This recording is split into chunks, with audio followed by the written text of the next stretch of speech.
ये तो मैंने आपको बताया था सेल्सफोर्स सीआरएम क्या है, सेल्सफोर्स का स्कोप कितना है, क्या क्या फीचर्स सेल्सफोर्स के अंदर रहते हैं, एक्चुअल ट्रेडिशनल एप्लीकेशन में कैसे प्रोजेक्ट बनता है, सेल्सफोर्स में कैसे प्रोजेक्ट बनता है, and difference between traditional CRM and Salesforce CRM. Okay, let's continue with more thing. तो क्या बोला जाता है, ये सिर्फ एक सीआरएम सिस्टम नहीं है. Salesforce is not only a CRM system but complete customer satisfaction. यानी कस्टमर्स के सेटिस्फेक्शन के लिए जो कुछ भी लगता है वो सारी चीजें सेल्सफोर्स के अंदर प्रोवाइडेड है. And since it is in cloud you can run it from anywhere. So Salesforce में दो मॉड्यूल होते हैं. मैंने आपको ये पहले भी बताया था, एक एडमिन और एक डेवलपर. सो एडमिन मॉड्यूल को एक और नाम है जिसका नाम है डिक्लेरेटिव प्रोग्रामिंग, और उसको यही भी बोला जाता है पॉइंट एंड क्लिक फीचर. क्या बोला जाता है? Point and click feature. तो सेल्सफोर्स के जो एडमिन मॉड्यूल है जिसमें विदाउट राइटिंग अ कोड, जिसमें विदाउट राइटिंग का कोड हम लोग प्रोजेक्ट बना सकते हैं. यानी आपको प्रोजेक्ट बनाने के लिए कोड लिखने की जरूरत नहीं है, मैक्सिमम चीजें हम लोग उसके थ्रू बना सकते हैं. That model is called point and click feature. And second model है प्रोग्रामेटिकल फीचर. तो सेल्सफोर्स में ये दो सबसे मेन इंपॉर्टेंट मॉड्यूल्स है जिसके थ्रू हम लोग प्रोजेक्ट बनाते हैं. और एज अ डेवलपर हम लोगों को ये दोनों मॉडल आना चाहिए. एज अ डेवलपर हम लोगों को ये दोनों मॉडल आना चाहिए, point and click and programmatical. Because जब भी हम लोग प्रोजेक्ट बनाएंगे तो सारी चीजें पॉइंट एंड क्लिक से नहीं होगी. 60% हम पॉइंट एंड क्लिक से प्रोजेक्ट बना सकते हैं, बट 40% के लिए अपने को कोडिंग करनी पड़ेगी. So for that thing you required programmatic features.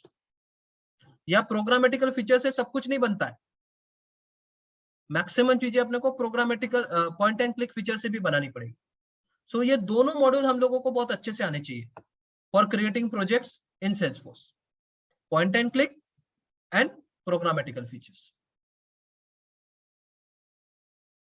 Same concept मैंने आपको वो पहले डायग्राम से बताया था कि if you want to create a project, if you want to create a project in Salesforce or you are creating a project in legacy system, legacy यानी पुराने टेक्नोलॉजीज में, तो सिर्फ प्रोजेक्ट बनाना उतना काम ही आपका नहीं रहेगा.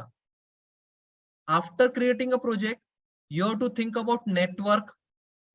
Yeah, before creating a project you have to think about network, infrastructure, operations, user experience और apps. ऐप यानी मोबाइल ऐप, यूजर एक्सपीरियंस यानी उसका फ्रंट एंड, ऑपरेशंस यानी सॉफ्टवेयर्स, इंफ्रास्ट्रक्चर यानी मशीन्स, नेटवर्क यानी प्रॉपर नेटवर्क में वो मशीन्स रहने चाहिए, बाहर वाला उसको एक्सेस नहीं करना चाहिए. तो ये सारी चीजें भी आप लोगों को ध्यान में रखनी पड़ेगी.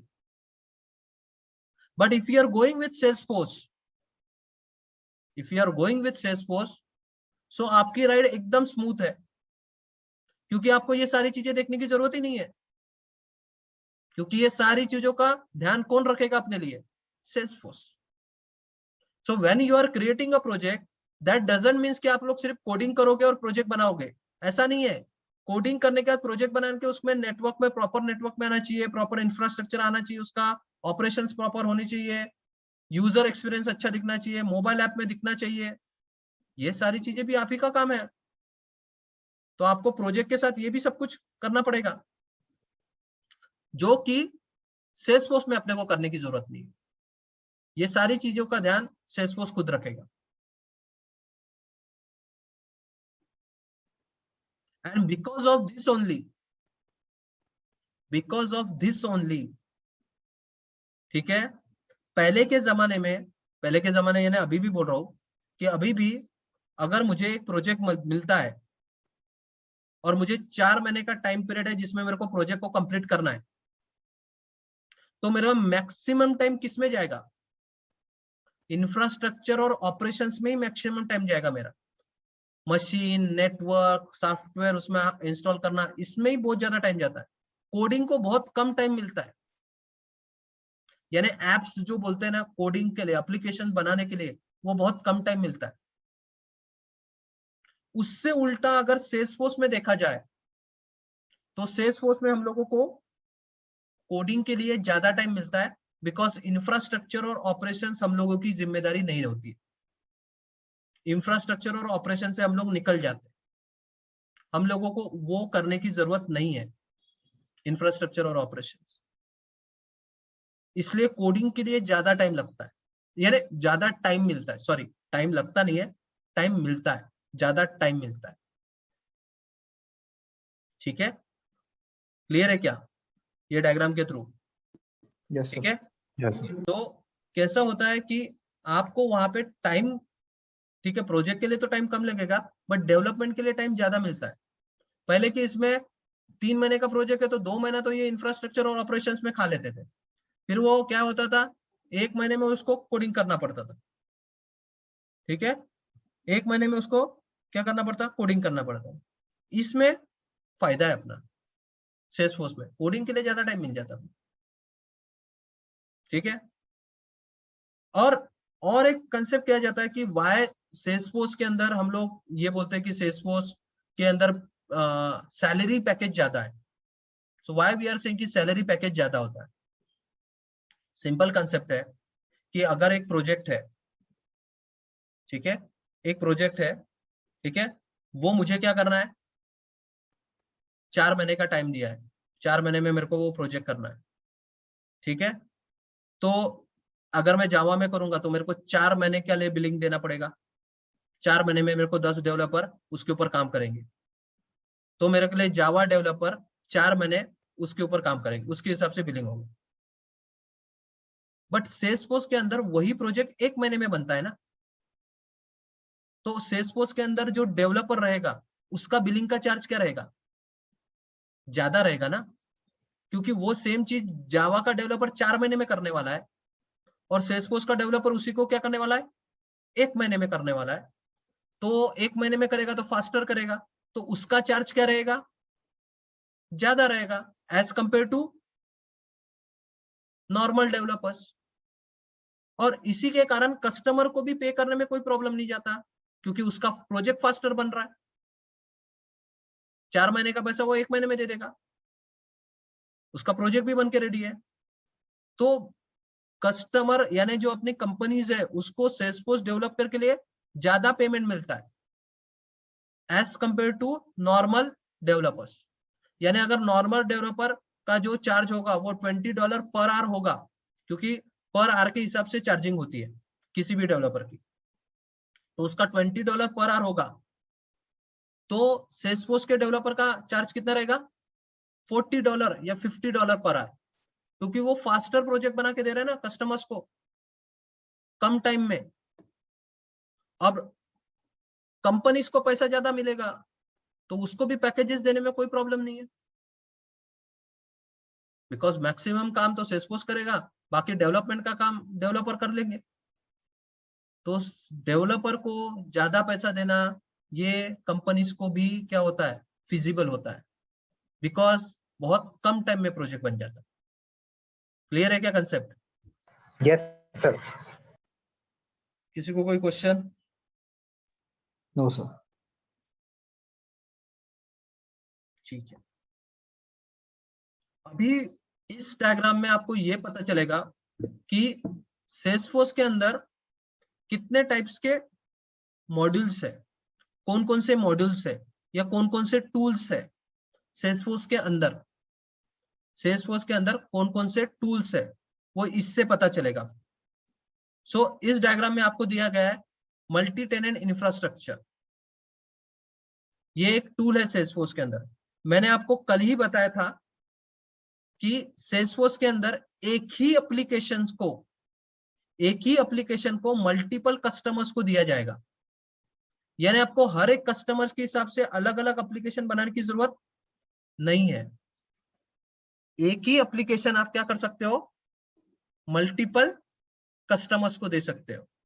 और ये जो पॉसिबल करता है वो टेक्नोलॉजी को बोला जाता है multi tenant infrastructure. Multi tenant infrastructure ये टेक्नोलॉजी है सेल्सफोर्स के अंदर जिससे हम लोग एक ही प्रोजेक्ट को मल्टीपल कस्टमर्स को देंगे और मल्टीपल कस्टमर्स को लगेगा कि वो अलग अलग प्रोजेक्ट देख रहे हैं। जबकि प्रोजेक्ट एक ही रहेगा. So that technology is called multi tenant. Scale and security. Security is one of the important part in Salesforce. क्यों? क्योंकि सेल्सफोर्स में आप ही का डेटा नहीं रहेगा, हजारों लाखों लोगों का डेटा रहेगा. तो किसका डेटा किसको देखना चाहिए, किसको क्या चीजें एक्सेस होनी चाहिए, ये सिक्योरिटी का पार्ट रहेगा. सो सेल्सफोर्स में सिक्योरिटी इज वेरी इंपॉर्टेंट. हम लोग 2 हफ्ता हम लोगों को सिर्फ सिक्योरिटी के ऊपर बात करनी है या सिक्योरिटी समझना है, आगे में आएगा 1-2 हफ्ते के बाद. तो सेल्सफोर्स में सिक्योरिटी बहुत टाइट होती है, तो हम लोगों को सिक्योरिटीज क्या है वो भी देखना है. क्लाउड डेटाबेस, मैंने आपको पहले ही बताया था, सेल्सफोर्स में एक ही डेटाबेस है, एक ही डेटाबेस है. There are no multiple database या माइस्क्वेल, ओरेकल, ऐसा कोई डेटाबेस नहीं है सेल्सफोर्स में. एक ही डेटाबेस है, that is called cloud database. Mobile service, app बनाने के लिए इनके पास मोबाइल सर्विसेज है. आइडेंटिटी, आइडेंटिटी का क्या मतलब आता है, रोल्स के हिसाब से किसको एक्सेसेस देने हैं और किसको एक्सेसेस नहीं देने हैं, ये आइडेंटिटी में देखेंगे. सपोज मैंने एक वेबसाइट बनाई, अब वेबसाइट में मल्टीपल यूजर्स रहेंगे. अब वो यूजर का क्या रोल है, वो नॉर्मल यूजर है क्या, एडमिनिस्ट्रेटर है क्या, मैनेजर है क्या, टीम लीड है क्या, उसके हिसाब से उसको अंदर में चीजें एक्सेस होंगी या नहीं होगी. That is called identity. ये सब कुछ देखना है अपने को. कोलैबोरेशन, कोलैबोरेशन का मतलब है सेल्सफोर्स का integration with external system. Salesforce तो एक क्लाउड है, बट अगर मुझे किसी और टेक्नोलॉजी को या किसी और एंटिटी को सेल्सफोर्स के साथ इंटीग्रेट करना है, दैट इज कॉल्ड कोलैबोरेशन. तो हम लोग वो भी कर सकते हैं, सेल्सफोर्स को और किसी टेक्नोलॉजी के साथ. क्या है? एंटिटी का मतलब है एक एंटिटी, यानी मैंने सिंपल एक नाम दिया है कि अगर मेरे को देखो सेल्सफोर्स को फेसबुक के साथ क्या करना है, इंटीग्रेट करना है, तो फेसबुक क्या होगी, वन एंटिटी होगी जिसको हम लोग सेल्सफोर्स के साथ क्या कर रहे हैं, इंटीग्रेट कर रहे हैं. तो वो हम लोग किसके थ्रू कर सकते हैं, कोलैबोरेशंस के थ्रू. एंटिटी यानी एक, ये बोल सकते हैं एक सॉफ्टवेयर या एक एक्सटर्नल एनवायरनमेंट जो मुझे सेल्सफोर्स के साथ इंटीग्रेट करना है. समझा? Yes sir. एंटिटी यानी चीज जो मुझे सेल्सफोर्स के साथ इंटीग्रेट करना है. तो वैसे एक चैटर नाम के एक एंटिटी है अपने पास, ये एक चैटर नाम का सॉफ्टवेयर है. जैसे व्हाट्सएप है ना, व्हाट्सएप मैसेंजर, वैसे अपने पास चैटर नाम का भी एक सॉफ्टवेयर है जिसमें चैटिंग होती है, डेटा ट्रांसफर होता है. तो इसको भी सेल्सफोर्स के साथ हम लोग कोलैबोरेट कर सकते हैं. कैसे करते हैं वो हम लोग एप्लीकेशंस में देखेंगे. तो सिर्फ चैटर ही नहीं, ऐसे हजारों एप्लीकेशंस है जो हम लोग सेल्सफोर्स के साथ इंटीग्रेट कर सकते हैं और फिर उसका डेटा सेल्सफोर्स में डाल सकते हैं या सेल्सफोर्स का डेटा उसमें डाल सकते हैं.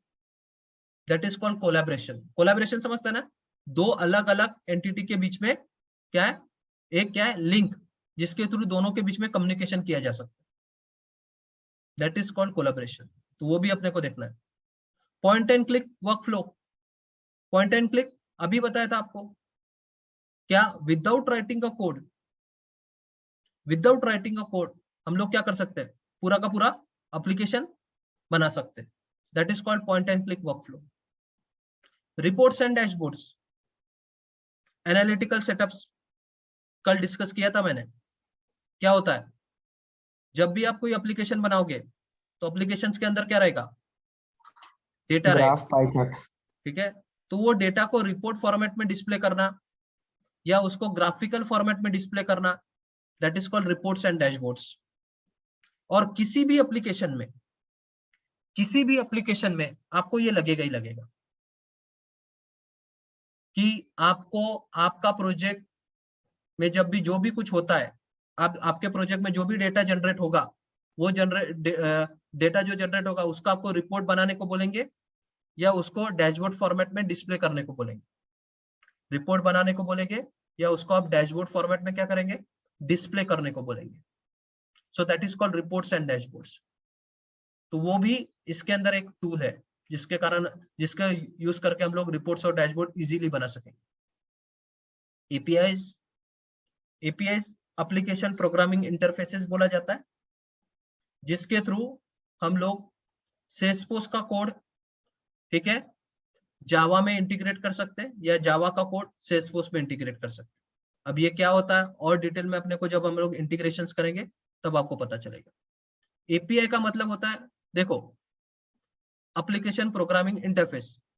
अब सपोज मेरे पास एक जावा में एप्लीकेशन है पुराना, और उसको मेरे को कन्वर्ट करना है किसमें, सेल्सफोर्स में, तो मुझे जावा का कोड सेल्सफोर्स में लेना पड़ेगा। बट जावा का कोड जावा में, सेल्सफोर्स का कोड सेल्सफोर्स में, दोनों को कम्युनिकेशन होगा के बीच में, नहीं। तो फिर उसके लिए आते हैं एपीआईज। एपीआई एक ऐसी टेक्नोलॉजी है जो कि जावा का कोड कन्वर्ट कर देगी, ठीक है, एपीआई के लैंग्वेज में। और ये एपीआई ऐसी लैंग्वेज है जो सबको समझती है, सेल्सफोर्स को भी समझती है, कल जाके डॉटनेट को है उसको भी समझेगी। तो जिससे क्या हो जाएगा, जावा का कोड एपीआई में कन्वर्ट हो जाएगा और फिर वो कोड सेल्सफोर्स को समझ में आ जाएगा, यानी इजीली जावा का कोड सेल्सफोर्स में आ जाएगा। या कल जाके मेरे को सेल्सफोर्स का कोड किसी और जगह क्या करना है, इंटीग्रेट करना है या डिस्प्ले करना है सेल्सफोर्स का कोड, तो मेरे को सेल्सफोर्स का कोड किसमें कन्वर्ट करना पड़ेगा, किसमें, एपीआई में। क्यों? क्योंकि बाहर वालों को सेल्सफोर्स नहीं पता ना, उन लोगों को क्या पता है, उनको एपीआई लैंग्वेज पता है। तो हम लोगों को सेल्सफोर्स का कोड एपीआई में कन्वर्ट करना पड़ेगा और फिर वो बाहर वालों को इंटीग्रेट करना पड़ेगा। So that is called APIs, application programming interface. Detail में और आगे में आएगा। और मल्टी लैंग्वेज डेवलपमेंट, यानी सेल्सफोर्स में हम लोग कोडिंग जावा में भी कर सकते हैं, सेल्सफोर्स में भी कर सकते हैं, उसको मल्टी लैंग्वेज। तो इतने सब टूल्स है सेल्सफोर्स के अंदर जो हम लोग ये 3.5 महीने में पढ़ने वाले हैं। इसमें किसी को कोई क्वेश्चन? Excuse me sir. हाँ बोलिए। सर, जो मल्टी लैंग्वेज डेवलपमेंट है सर, इसमें कौन कौन सी लैंग्वेजेस यूज हो सकती है? जावा, जावा और ये सेल्सफोर्स, ये दो ही इसके ऊपर फोकस है ज्यादा। Okay sir. सर वो आइडेंटिटी फिर से एक बार एक्सप्लेन करिए ना, आइडेंटिटी कैसा रहेगा? आइडेंटिटी का मतलब है कि रोल्स के हिसाब से एक्सेसेस। देखो आपके पास एक प्रोजेक्ट है, एक आप वेबसाइट है, कॉलेज की वेबसाइट समझो, आपके कॉलेज की वेबसाइट। तो जब स्टूडेंट जाता है तो उसको सब कुछ दिखता है क्या, सब कुछ पेजेस एक्सेसिबल रहेंगे क्या?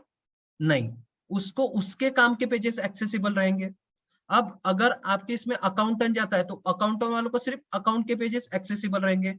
आपका प्रोफेसर जाता है तो उसको सिर्फ प्रोफेसर के पेजेस एक्सेस रहेंगे। प्रिंसिपल जाएगा तो उसको सब कुछ एक्सेस रहेगा, क्योंकि उसको सबका डेटा देखना है। तो यह बोलने की बात है, यूजर्स अलग अलग है बट इनके रोल्स क्या है, ठीक है, अलग अलग है। प्रिंसिपल का रोल अलग रहेगा, डिपार्टमेंट वाले का रोल अलग रहेगा, स्टूडेंट का रोल अलग रहेगा। तो डिपेंडिंग ऑन द रोल उनको एक्सेसेस देना, दैट इज कॉल्ड आइडेंटिटी।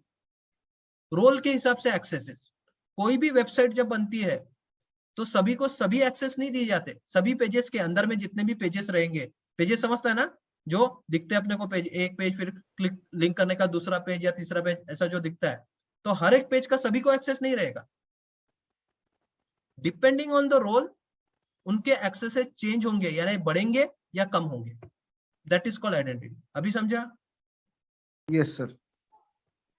आप कोई भी प्रोजेक्ट ले लो, कोई भी, हॉस्पिटल का, अभी हॉस्पिटल का अगर प्रोजेक्ट है तो पेशेंट को डॉक्टर की इंफॉर्मेशन दिखेगी क्या? नहीं ना, पेशेंट को पेशेंट की इंफॉर्मेशन दिखेगी, बट डॉक्टर को डॉक्टर की भी दिखेगी और पेशेंट की भी दिखेगी। तो डिपेंडिंग कौन है वो यूजर, क्या उसका काम है, क्या रोल है, उसके हिसाब से उसको अंदर में पेजेस दिखेंगे या नहीं दिखेंगे। क्लियर है क्या अभी? Yes sir. Yes sir. और किसी को कोई क्वेश्चन?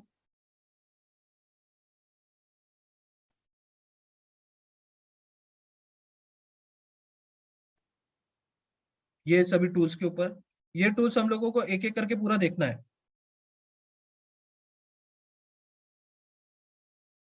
चलो आगे।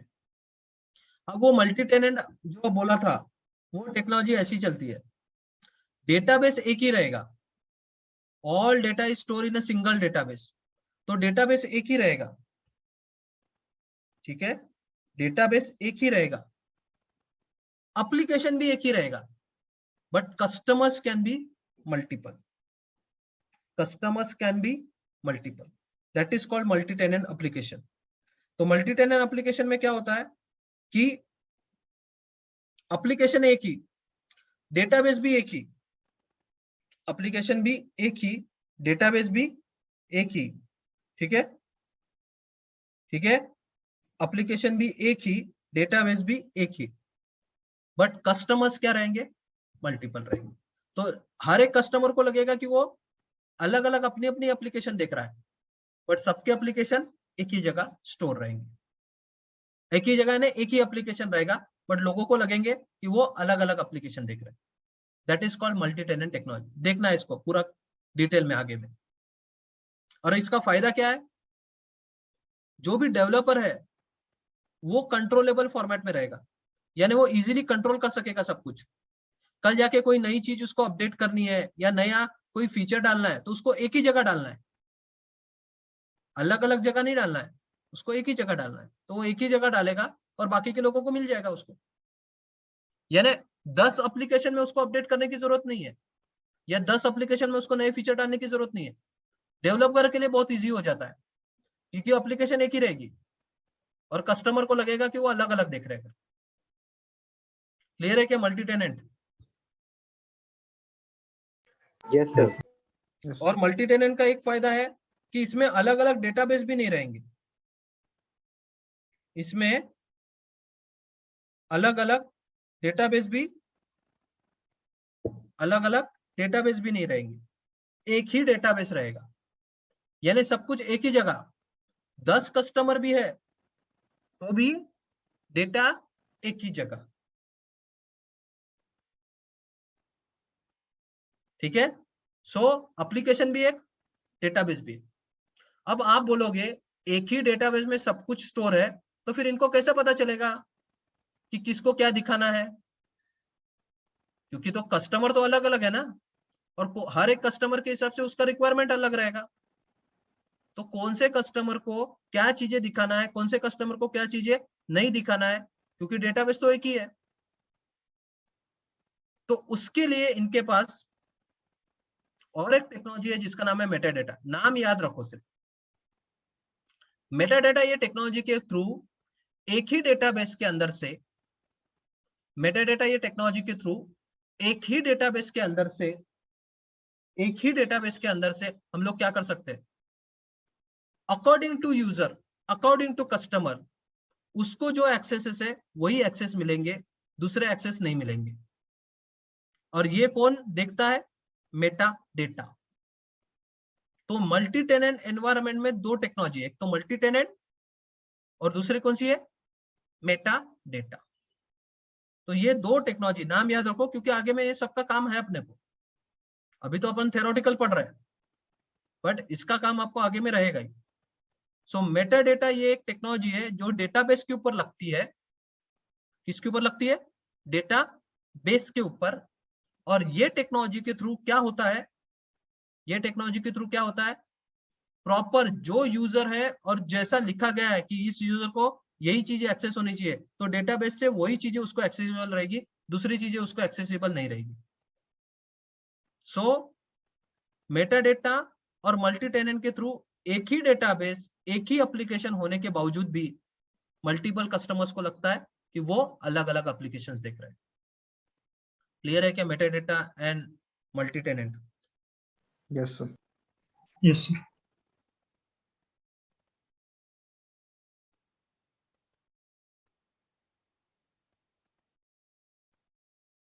अभी सेल्सफोर्स के अंदर कौन कौन से एप्लीकेशंस बने हुए हैं, तो सेल्सफोर्स एक बहुत बड़ा क्लाउड है, तो इसके अंदर छोटे छोटे क्लाउड्स बने हुए हैं, that is called applications.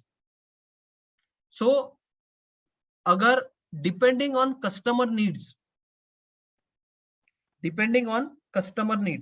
Customer के नीड के हिसाब से, ठीक है, कस्टमर के नीड के हिसाब से उनके पास क्लाउड्स बने हुए हैं। तो किसी को सेल्स का एप्लीकेशन चाहिए, सेल्स, उसको कोई चीज सेल करनी है, उसके लिए उसको सॉफ्टवेयर चाहिए, तो सेल्सफोर्स के पास सेल्स नाम का क्लाउड है। सर्विस नाम का क्लाउड है, किसी को सर्विस करना है, सर्विस यानी समझ रहा है कि उसको एक सॉफ्टवेयर है जो आगे वाले को बेचना है, दैट इज कॉल्ड सर्विस। तो उनके पास सर्विस नाम का एक सॉफ्टवेयर है, मार्केटिंग नाम का सॉफ्टवेयर है, कम्युनिटी नाम का सॉफ्टवेयर है, एनालिटिक्स नाम का सॉफ्टवेयर है, ऐप का, ई कॉमर्स, फ्लिपकार्ट, अमेजॉन जैसी अगर वेबसाइट बनाना है तो उसके लिए भी उनके पास क्या है, पहले से सॉफ्टवेयर बना हुआ है, ई कॉमर्स। आईओटी नाम का सॉफ्टवेयर बना है, आईओटी से रिलेटेड अगर कुछ काम करना है तो productivity cloud, app exchange, play store जैसा जिसमें मल्टीपल सॉफ्टवेयर है, आपको जो सॉफ्टवेयर लगता है वो आप उससे निकाल के डाउनलोड कर सकते हैं आपके मोबाइल पे। तो बोलने की बात क्या है कि इनके पास ऐसे मल्टीपल सिस्टम बने हुए हैं, आपके कस्टमर की क्या नीड है उसके हिसाब से आप इसमें से कोई भी क्लाउड उनको दे सकते हो। फिर आप बोलोगे कि अगर यही काम है तो फिर डेवलपर का क्या काम हो गया, इन्होंने तो सब कुछ बना के रखा है। तो डेवलपर का काम कहाँ आता है, देखो when customer would come to you कि मुझे सर्विस का क्लाउड चाहिए या सर्विस का सॉफ्टवेयर चाहिए, तो वो जो सेल्सफोर्स में बना है उसको एग्जैक्टली वैसे का वैसा सॉफ्टवेयर तो नहीं लगेगा ना, उसको उसमें क्या लगेगा, कस्टमाइजेशन लगेगा, उसको उसमें चेंजेस लगेंगे, उसमें 10 फील्ड होगी तो उसको 5 ही फील्ड लगेगी, या उसको 4 कॉलम थे तो इसको 2 ही कॉलम लगेंगे। तो for that customization developer is there. तो डेवलपर का काम एग्जैक्टली क्रैश से सब कुछ नहीं बनाना है, क्रैश से बहुत सारी चीजें उसके पास पहले से क्या है, बनी हुई है। आपको क्या करना है, उसमें क्या करना है, उसमें चेंजेस करके कस्टमर को देना। तो सेल्स, सर्विस, मार्केटिंग, हर एक सीआरएम से रिलेटेड हर एक के लिए उनके पास सॉफ्टवेयर बने हैं। अपना काम क्या है, अपने कस्टमर को क्या लगता है, उसका क्या रिक्वायरमेंट है, उसका क्या नीड है, उसको देख के अपने को इसमें चेंजेस करके आगे वाले को देना है। ठीक है, हो सकता है कि कल आपके कस्टमर को बोला कि नहीं मेरे को सेल्स का भी चाहिए थोड़ा और मार्केटिंग का भी चाहिए, तो वो अपने को डेवलपमेंट के थ्रू करना ही पड़ेगा। क्लियर है क्या, अपना रोल क्या है और सेल्सफोर्स ने क्या क्या प्रोवाइड किया है, इसमें कोई क्वेश्चन? No sir.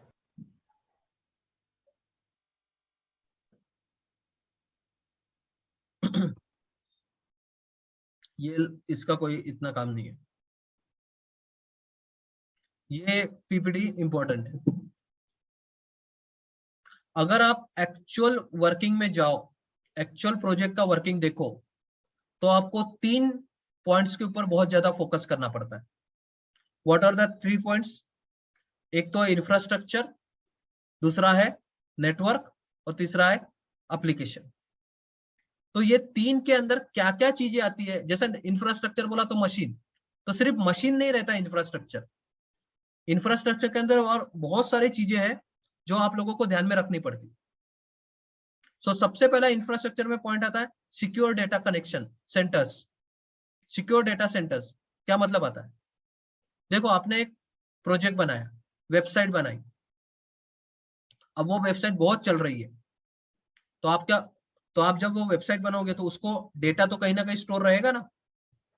तो आपने क्या किया, आपके ऑफिस में ही क्या किया है, एक सर्वर है जिसके अंदर डेटा क्या रहेगा, स्टोर रहेगा।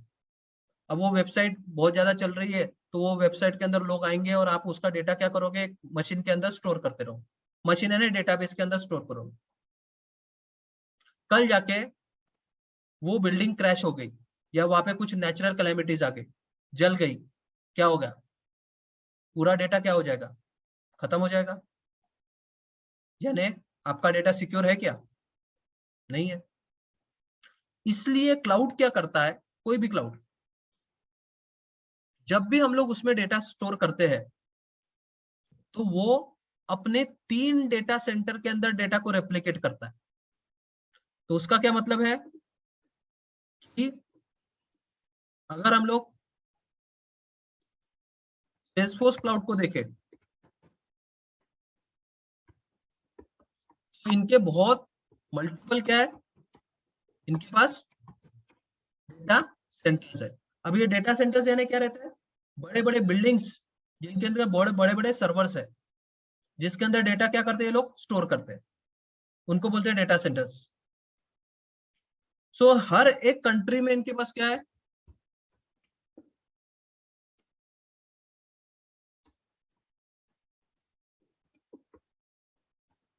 मल्टीपल सिटीज में डेटा सेंटर्स रहते हैं। जैसे अगर महाराष्ट्र में देखा जाए तो बॉम्बे में होगा, यानी मुंबई में होगा, पुणे में होगा, ठीक है, या नागपुर में भी हो सकता है, तो वो उनके डेटा सेंटर्स हो गए। ठीक है, कर्नाटक में बैंगलोर में होगा, कोलकाता में होगा, दिल्ली में होगा। तो ऐसे मेन सिटीज में वो क्या करते हैं, डेटा सेंटर्स रखते हैं। थ्रू आउट वर्ल्ड हर एक क्लाउड के, अमेजॉन, अज्यूर, सेल्सफोर्स, इनके डेटा सेंटर्स है। फायदा क्या है, जब हम लोग डेटा क्लाउड को देते हैं, या सेल्सफोर्स के अंदर जब मैं प्रोजेक्ट बनाऊंगा और वो प्रोजेक्ट का डेटा क्या करेगा, सेल्सफोर्स के क्लाउड के अंदर जाएगा, तो वो एक जगह ना जाते हुए 3 जगह जाएगा। यानी कल जाके मैं सेल्सफोर्स के अंदर एक फाइल स्टोर करता हूं, कोई भी एक फाइल, इमेज स्टोर की मैंने सेल्सफोर्स के अंदर, तो वो कहाँ जाएगी, मुंबई के डेटा सेंटर में जाएगी। ठीक है, जाएगी पुणे के डेटा सेंटर में जाएगी, और हो सकता है तो बैंगलोर के डेटा सेंटर में भी जाएगी। तो हमारा एक फाइल कहाँ जाती है, 3 जगह रेप्लिकेट होती है। एक फाइल 3 जगह रेप्लिकेट होती है। फायदा क्या, इसका फायदा यह है कि अगर एक भी डेटा सेंटर क्रैश भी हो गया तो भी आपकी फाइल किस में है, सेकंड डेटा सेंटर में है। चलो 2 भी हो गए तो तीसरे में है। अब ऐसा तो बहुत ही कम होगा ना कि तीनों डेटा सेंटर क्रैश हो गए।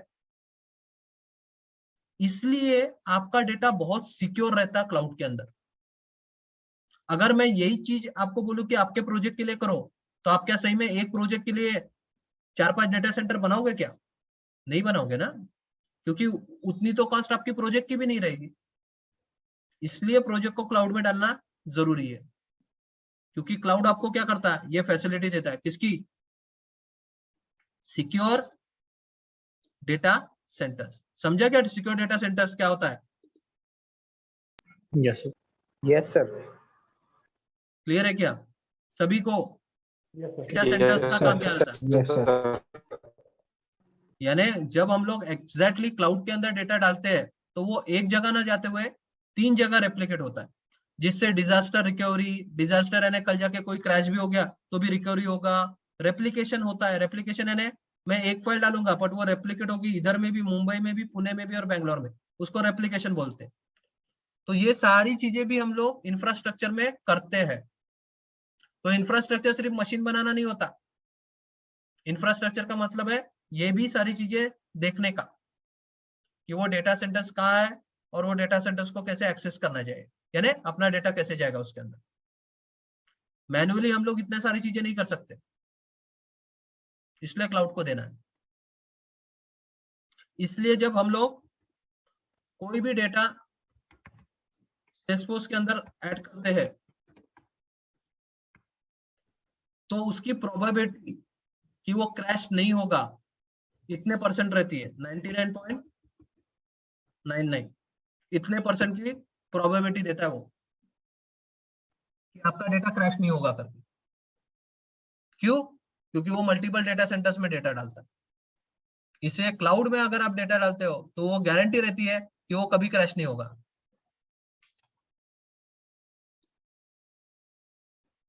तो this is a feature of Salesforce.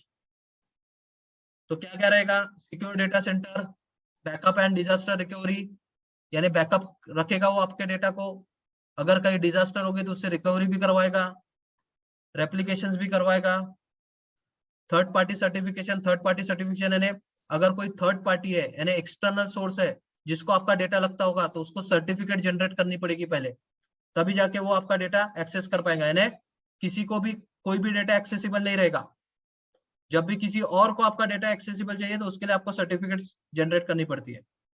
Customer audit, आपका पूरा जो डेटा रहता है, यानी आप जो भी एक्टिविटी करते हो आपके वेबसाइट्स के अंदर, वो सारे एक्टिविटीज को क्या किया जाता है, रिकॉर्ड्स किया जाता है, जिसको बोलते हैं ऑडिट।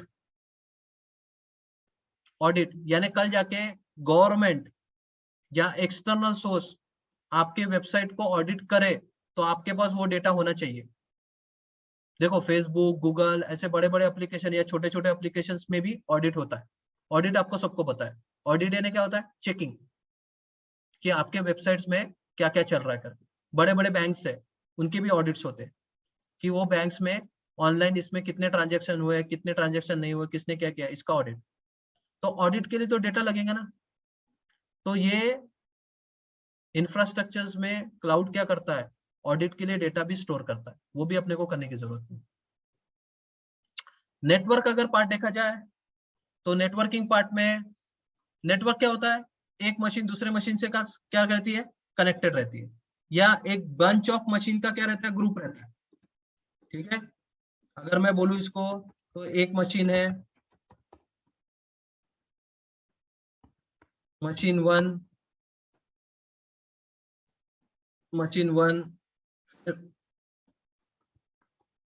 Machine 2, machine 3। तो ऐसे मल्टीपल मशीन्स है और ये एक में को कैसे कनेक्टेड रहते हैं, विद हेल्प ऑफ नेटवर्क। तो नेटवर्क का मतलब है ये मशीन्स का एक नेटवर्क रहेगा, ग्रुप रहेगा, जिसके अंदर ये मशीन एक में को कनेक्टेड रहेगी या कम्युनिकेट करेगी। अगर ये नेटवर्क के बाहर है, ये नेटवर्क 1 में है, इनका एक नेटवर्क 1 है, दूसरा नेटवर्क है नेटवर्क 2, इसके अंदर अलग मशीन्स है, 1 1 2 2 3 3।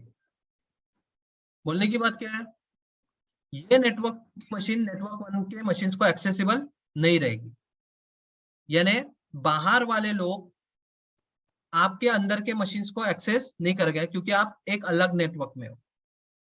ठीक है, तो उसको बोलते हैं नेटवर्किंग सिस्टम, जिससे आपके नेटवर्क के वाले ही लोग आपके मशीन को एक्सेस, जैसे कोई कंपनी है, अब वो कंपनी में जो मशीन्स होंगे तो वही लोग उन मशीन्स को क्या करने चाहिए, एक्सेस करने चाहिए ना, बाहर वालों ने एक्सेस नहीं करने चाहिए। तो उनके लिए एक प्रॉपर नेटवर्क बनेगा और वो नेटवर्क बाहर से एक्सेस नहीं होता है। So that is called networking part. Networking में बहुत सारी चीजें हैं, जिसमें फर्स्ट जो कंसेप्ट आता है वो आता है HTTP encryption.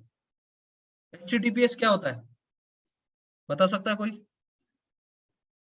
HTTPS hypertext terminal. बाकी किसी को नहीं पता क्या? हाइपरटेक्स्ट ट्रांसफर प्रोटोकॉल क्या होता है ये? प्रोटोकॉल नेटवर्क है। दुनिया में जो ब्राउज़र कुछ भी, देखो अभी भी मैं आपसे बात कर रहा हूं और ये जो मैं बात कर रहा हूं ये नेटवर्क के थ्रू आपके पास आ रहा है, या जो कुछ भी स्क्रीन पे दिख रहा है वो नेटवर्क के थ्रू आपके पास आ रहा है। तो ये नेटवर्क का जो प्रोटोकॉल है वो कौन सा है, HTTPS। दुनिया में जो कुछ भी हम लोगों के पास डेटा आता है, हम लोग सुनते हैं या दिखाई देता है या डेटा ट्रांसफर होता है, वो एक ही प्रोटोकॉल के थ्रू होता है, जिसका नाम क्या है, HTTP, hypertext transfer text protocol. तो बोलने की बात क्या है, HTTPS का मतलब क्या है, सिक्योर। सिक्योर का मतलब है कि अगर मुझे मेरे नेटवर्क में बात करनी है तो मैं HTTP में बात नहीं करूंगा, मैं कौन से प्रोटोकॉल में बात करूंगा, HTTPS। क्योंकि मेरा जो भी डेटा है वो बाहर वालों को एक्सेस नहीं होना चाहिए, मेरे अंदर में ही लोगों को एक्सेस होना चाहिए। जैसे मैं आज मेरे घर से काम कर रहा हूं, ठीक है, और मेरे को मेरे TCS की मशीन को क्या करना है, एक्सेस करना है, तो मैं उसके साथ कौन से मोड में एक्सेस करूंगा, HTTPS। क्यों? क्योंकि मेरे को सिक्योर काम करना है। ठीक है, और वो भी जो डेटा है वो सिक्योर होके क्या होना चाहिए, एनक्रिप्टेड होना चाहिए। एनक्रिप्टेड क्यों? क्योंकि बीच से अगर कोई हैक करता है तो उसको एक्चुअल डेटा नहीं दिखना चाहिए। सो हम लोग जब भी कोई वेबसाइट बनाएंगे और मल्टीपल लोग उसको एक्सेस करेंगे तो हम लोगों को ऐसा नेटवर्क बनाना चाहिए या बनाना पड़ेगा जिसमें अनवांटेड यूजर बीच में से एक्सेस करके उसमें से डेटा ना चुराए। इसलिए अपने को HTTP encryption, penetration testing, threat detection, secure firewall, ये सारी टेक्नोलॉजीज भी लगानी पड़ेगी, जिससे प्रॉपर यूजर ही हमारे वेबसाइट्स को कनेक्ट करे और बीच में वो हैक ना हो, अनवांटेड यूजर उसको कनेक्ट ना करे, वायरस ना आए। इनके लिए हम लोगों को ये भी सारी चीजें रखनी पड़ती है। Application service, single sign on, पता है क्या किसी को सिंगल साइन ऑन क्या होता है? बता सकता है क्या कोई सिंगल साइन ऑन क्या होता है? देखो, अगर आपके पास 5-6 एप्लीकेशन है, फेसबुक है, गूगल है, जीमेल है, व्हाट्सएप है, ऐसे 5-6 एप्लीकेशन है और सभी का यूजर नेम पासवर्ड एक ही है, तो हर एक के लिए आपको हर एक टैब में जाके हर एक को यूजर नेम पासवर्ड देने की जरूरत नहीं है। आपने जीमेल में यूजर नेम पासवर्ड डाल दिया तो बाकी सभी एप्लीकेशंस को यूजर नेम पासवर्ड आ जाएगा। हर एक एप्लीकेशन में यूजर नेम पासवर्ड डालने की जरूरत नहीं है आपको। आपने दूसरा टैब ओपन किया, उसमें यूआरएल दिया, ऑटोमेटिकली लॉगिन हो जाएगा। तीसरे टैब में व्हाट्सएप किया, ऑटोमेटिकली लॉगिन हो जाएगा। चौथे पेज में फेसबुक डाला, ऑटोमेटिकली लॉगिन हो जाएगा। That is called single sign on. यानी अगर आपके मल्टीपल एप्लीकेशन का एक ही यूजर नेम पासवर्ड है तो आपको एक ही बार देना है, सभी एप्लीकेशन ऑटोमेटिकली ओपन हो जाएंगे। बहुत सारे कंपनीज में इसका काम होता है। जैसे बहुत सारे कंपनीज में क्या रहते हैं, मल्टीपल टूल्स है ओपन करने, बट उन सबका यूजर नेम पासवर्ड क्या रहता है? एक ही रहता है। यानी यूजर को एक यूजर नेम पासवर्ड दिया जाता है और उसको बोला जाता है भैया ये ले तेरा यूजर नेम पासवर्ड। अभी ये 10 टूल्स है, ये 10 टूल्स का सबका यूजर नेम पासवर्ड क्या है? एक ही है। तेरे को 10 टूल ओपन करने हैं, यूजर नेम पासवर्ड एक ही है। तो सिंगल साइन ऑन के थ्रू क्या होता है, उसको हर एक में यूजर नेम पासवर्ड डालने की जरूरत नहीं पड़ेगी। एक बार यूजर नेम पासवर्ड डालेगा, सब ऑटोमेटिकली ओपन हो जाएंगे। समझा क्या single sign on? Yes sir. ठीक है। पासवर्ड पॉलिसी, आपका पासवर्ड 8 लेन का होना चाहिए, 12 लेन का होना चाहिए, स्पेशल कैरेक्टर आने चाहिए, ठीक है, अनवांटेड स्पेस नहीं आनी चाहिए, 2 महीने के बाद एक्सपायर होना चाहिए। ये भी तो आपको डालना ही पड़ेगा आपकी इसमें। फेसबुक में आता है ना, फेसबुक में, व्हाट्सएप में तो नहीं पर फेसबुक में आता है। आप कोई भी एप्लीकेशन देखो उसमें पासवर्ड एक्सपायर होता है, बैंक्स के इसमें भी पासवर्ड एक्सपायर होता है, या जब आप पासवर्ड डालते हो तो उसमें रूल्स रहते हैं, 12 कैरेक्टर का होना चाहिए, स्पेशल कैरेक्टर आना चाहिए, ये आना चाहिए, वो आना चाहिए, तो वो भी अपने को ही करना पड़ेगा। 2 फैक्टर ऑथेंटिकेशन, देखा है क्या किसी ने 2 फैक्टर ऑथेंटिकेशन कभी? Yes sir. व्हाट्सएप व्हाट्सएप पे सर। व्हाट्सएप बोलो या बैंकिंग एप्लीकेशन किसी ने किया होगा, तो क्या होता है, आप जब भी कोई डेटा अकाउंट ट्रांसफर करते हो तो आपको एक ओटीपी आता है। जब तक आप वो ओटीपी नहीं डालोगे वो ट्रांजेक्शन नहीं होगा। यानी यूजर नेम पासवर्ड के साथ भी आपको मोबाइल के अंदर क्या आता है? ओटीपी आता है। ठीक है, यूजर नेम पासवर्ड के साथ भी आपको क्या होता है? ओटीपी आता है। ठीक है, सो इसको बोलते हैं 2 फैक्टर ऑथेंटिकेशन। यानी अगर आप यूजर नेम पासवर्ड किसी को मिल भी गया तो भी आपका वेबसाइट के अंदर वो जा नहीं सकता, क्योंकि ओटीपी उसके पास नहीं रहेगी। तो ये भी अपने को करना है। रोल्स एंड परमिशन, अभी आपको बताया, रोल्स के हिसाब से उसको परमिशंस, फील्ड लेवल सिक्योरिटी। सो बोलने की बात है कि सिर्फ एप्लीकेशन बनाने से काम नहीं होता, आपको इंफ्रास्ट्रक्चर, डेटा सेंटर सिक्योर है क्या, प्रॉपर डेटा रेप्लिकेट हो रहा है क्या, बैकअप हो रहा है क्या डेटा, ठीक है, रेप्लिकेशन हो रहा है क्या, डेटा अगर एक जगह क्रैश हुआ तो दूसरी जगह डेटा है क्या नहीं, प्रॉपर नेटवर्क में डेटा जा रहा है क्या, बीच में हैक तो नहीं हो रहा है, वायरस तो नहीं घुसेगा, फायरवॉल है क्या, पासवर्ड में पॉलिसीज है क्या, 2 फैक्टर ऑथेंटिकेशन है क्या, सिंगल साइन ऑन है क्या, ये भी सब कुछ देखना पड़ता है। बट हम लोगों को ये सारी चीजें देखने की जरूरत नहीं है, because all this things would be done by home, Salesforce. So बोलने की बात यही है कि आपको ये पता चाहिए कि एक्चुअल एप्लीकेशन बनाते वक्त ये भी सब कुछ अपने को देखना पड़ता है। सिर्फ कोडिंग करने से हो नहीं जाता एप्लीकेशन, ये भी सारी चीजें अपने को देखनी पड़ती। But with the help of Salesforce क्या होता है, with the help of Salesforce हम लोगों को इसके ऊपर ध्यान देने की जरूरत नहीं है, because all this thing would be taken care by Salesforce. समझा क्या? Yes. Yes, sir. Yes, sir. Yes, sir. सो ये हो गया तुम्हारा इंट्रोडक्शन ऑफ सेल्सफोर्स। इसमें सेल्सफोर्स है क्या, उसमें क्या क्या टेक्नोलॉजीज है, क्या क्या टूल्स है, क्या क्या क्लाउड्स है, क्यों सेल्सफोर्स फायदे की चीज है, ठीक है। नॉर्मल लेगेसीज में क्या होता है, नॉर्मल एप्लीकेशंस में क्या होता है, अपने एप्लीकेशंस में सेल्सफोर्स में क्या फायदा रहेगा, इंफ्रास्ट्रक्चर, नेटवर्क, एप्लीकेशंस में क्या क्या चीजें करनी पड़ती है, सेल्सफोर्स अपने को क्या क्या करके देगा, वो सारी चीजें हम लोगों ने उसमें देखी है। So from tomorrow what we would be doing is that हम लोग डायरेक्टली अभी लॉगिन के ऊपर जाएंगे। How to log in into Salesforce, Salesforce के अंदर लॉगिन कैसे किया जाता है वो देखेंगे कल, और फिर सेल्सफोर्स का टूर देखेंगे कि सेल्सफोर्स के अंदर क्या क्या है, ठीक है। सो कल हम लोग एक्चुअल लॉगिन करेंगे सेल्सफोर्स के अंदर, सेल्सफोर्स क्लाउड के अंदर, ठीक है। सो कल से अपना एक्चुअल वर्क चालू होगा जिसमें आपको भी काम रहेगा फिर, ठीक है। किसी को कोई question till now? No, sir. No, sir. No sir. चलो कल में। एक्सक्यूज मी सर, हाँ बोलिए। सर हमें भी लैपटॉप रेडी रखना पड़ेगा कल? हाँ रेडी तो चाहिए आपके पास, क्योंकि कल से हम लोग लॉग इन करेंगे, तो लैपटॉप ही नहीं डेस्कटॉप भी रहा तो भी चलता है। Okay sir, thank you sir. Okay चलिए।